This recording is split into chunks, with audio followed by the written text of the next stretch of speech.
อายุ18 ปีค้าขายอยู่ท่าหลวงลำเอื้อยแล้วก็จนอายุ30มาแต่งงานกันกับไอเตียอยู่ขุนขิงฮะผู้เบาตำรวจนะมาขอ3-4เทื่อกับโบได้กัน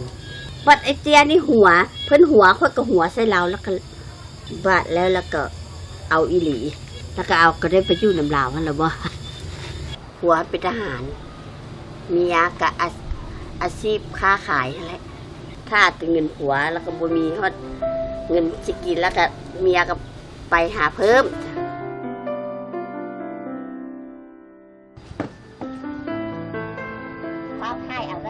หลังจากโคตรตายแล้วก็แม่ก็ขายมันเผาแล้วก็ขายทั่วดินขายมักสลีต้มสู้ไปขายจนว่าเมื่อฮ้อนเหือดปุ๊บจะไปกินฮอดข้าวแม่น่ะป้อนเขาแล้วก็อาบน้ำให้เขาแล้วเขานอนแม่อาบน้ำอาบไหนแล้วก็นอนตื่นมาเขาไปเบิ่งพ่อเบิ่งเหือนกับเจ้าหันเฮ้ลูกระบบมีพ่อแม่พ่อไปใส่อันนี้หักพ่อกับบ่มีกะแม่กับบ่มีเวียกเฮ็ดแล้วกะแม่ทุกข์แล้วก็ยังมาลุกมาทุกข์อีกนะมันเหียนก็เหียนบ่ได้เด้ขณะที่มันเหียนได้อ่านได้เขียนปิ่นนี่กะแม่ก็สิให้เหียนอยู่อันนี้หักมันเขียนก็คือตกใกล้เขี้ยจักสิเฮ็ดได้ให้มันก็ให้มันซอกเฮ็ดตามห้านให้เลยลูกเว้ย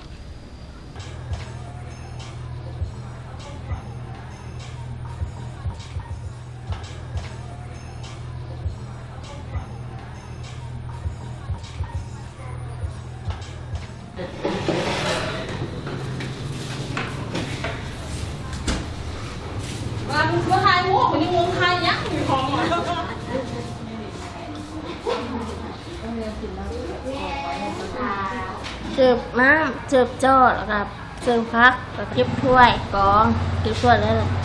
ครับแล้วเรากับเสิร์ฟโต๊ะแล้วเรากับ4 โมง5 โมงพุธแล้วก็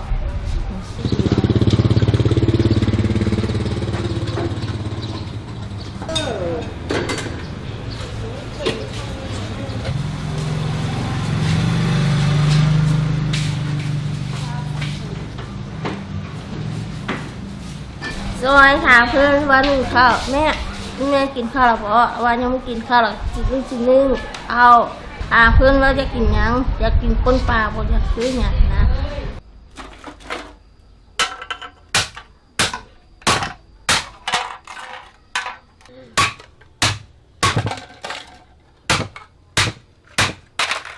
มื้อวานนี้ก็ทับปองหั่นกะได้100 ปลายปองหั่นแล้วก็พอดีก้าว่า3 โมงแม่ก็ไปตุ๊บ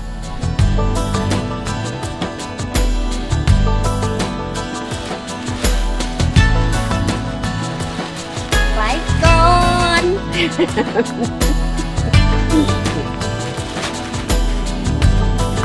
แม่ไปฟ้าได้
อก็ได้4 ถุง 5 ถุงหับกระตุกมาแล้วก็ป้ากระตุกไว้อยู่นอกแล้วก็เข้าไปตลาดไปซื้อแนวกินแล้วก็ไปซื้อแนวกินนั่น2 อย่างก็6,000แล้วก็แม่ก็มาแล้วก็ย่างมาฮอดเหือนพี่แล้วก็แม่ก็เอาเครื่องเมียงไปเมื่อจะโดดมาแหละไป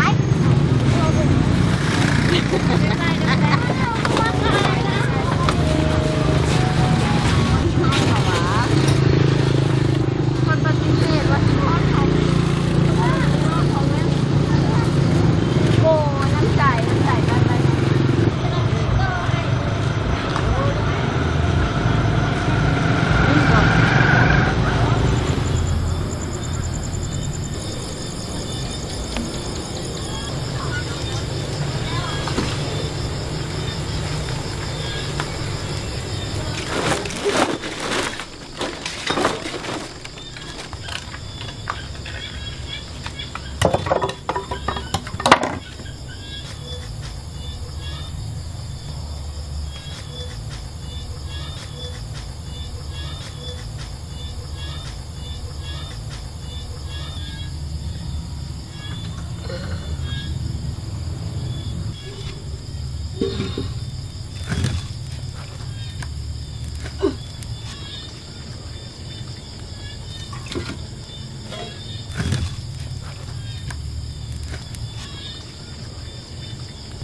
มื้อนี้บ่เมื่อยหวานนี่ก็บ่เมื่อยได้หวานนี่นะ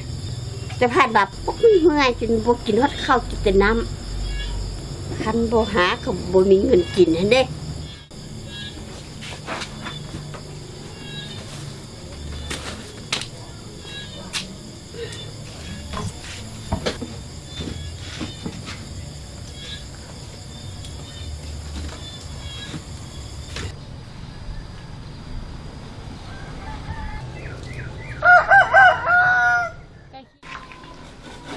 ขายโลนึง2,000กระตุกขาว 5,000กระป๋องหันโลนึง 7,000มาขายก็ได้เทื่อละ2 เซน ไม่ได้หลายดอก มากระเทื่อเจ็บเทื่อเป็นแล้วก็ซื้อยามาให้กันกินก็เหลือนั่นแล้วก็ประหยัดไว้อันนี้เนาะในน้ำมาเองเนาะเป็นคนที่ว่าอยู่บ้านใกล้เฮือนเคียงก็เห็นดีในการอาชีพของเราเนาะการเก็บกระตุกมาขายกับไปว่าได้เงินเนาะก็มีส่วนหนึ่งผลให้แม่นี่เป็นห่วงเศษบางอันมันก็อาจจะเป็นขี้เหงื่อเนาะมันก็สร้างความเปื้อนบ่แบบว่าบ่อันนั้นบ่เพิ่งพอใจบ่เพิ่งปรารถนาของเฮาปานใดว่าย้อนว่าเป็นห่วงสุขภาพของเพิ่นนั่นแหละแล้วก็เป็นห่วงโตหน้าไปมันอาจจะเกิดอีหยังขึ้นเฮาก็ซองบ่เห็นเนาะว่าพยาธิมันจะมาน้ำขี้เหงื่อบ่มาน้ำเศษแบบวัสดุแบบนั้นหั่นนะบางเทื่อกระตุกกระติกผู้ใดเนาะผู้เป็นพยาธิบางเทื่อบ่ไอเป็นหวัดเป็นไอเป็นหยังเฮาเอามาไว้สะสมไว้เฮือนมันก็จะเกิดพยาธิมาหาเฮาเองแม่นบ่ล่ะจะได้กระตุก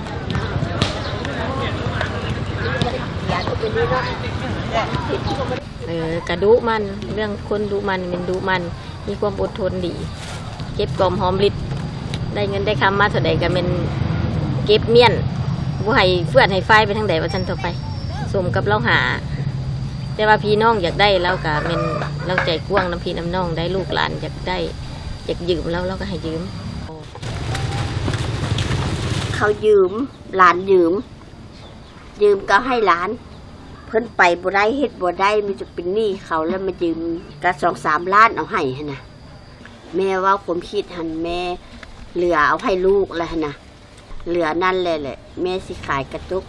ไปฝากไว้มันเป็น 2-3 ล้านแล้วแม่สิมาก็เหือนอันนี้แม่ก็เหยียบเข้าไปนอนเลยเพราะว่าตะกี้แม่ก็เอาไว้อยู่ลุมพุ่นเอาไว้อยู่ตารางพุ่นได้เพราะว่าโจรมาลักเงินแม่คันมันโจรมาที่ใดๆแล้วแหละได้ยินเสียงกระตุกนี้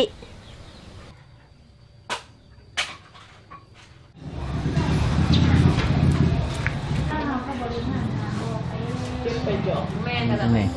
ให้ลูกเฮ็ดเวียกตลอดไป เพราะว่าคันว่าลูกพักก็บ่มีเงินเลี้ยงแม่เลยซั่น แต่ว่าเงินเดือนมันก็บ่ได้หลายเด้ซั่นน่ะ บ่ได้หลายก็ยามันซ้ำซาเลี้ยงแม่เฒ่า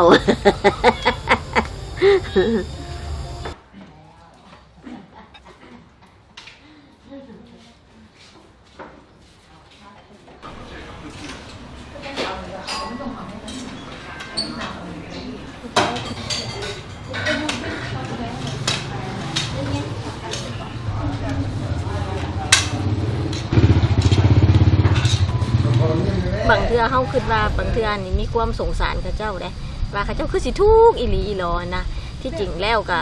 เขาเจ้าก็มักใช้ชีวิตของไผของมัน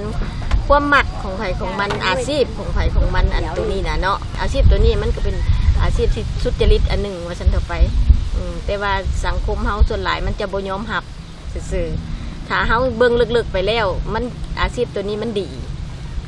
ย้อนหยังดีเพราะว่าบ่ได้ไปลักซกผู้ใดผู้จกงอผู้ใดเด้เป็นเพียงแต่ว่าเศษที่ว่าคนถิ่มเศษขี้เหงื่อก็สามารถมาเป็นเงินเป็นรายรับเป็นที่ว่าเลี้ยงชีพเฮาได้ว่าซั่นเถอะไปที่จริงแล้วคนเฮานี่มันถิ่มไปที่จริงแล้วเฮาถิ่มเงินถิ่มคำเนาะแต่ว่าเขาเก็บขึ้นมาแล้วสามารถเป็นเงินแล้วที่ว่ามาใช้ได้ว่าซั่นเถอะไปมันเป็นเงิน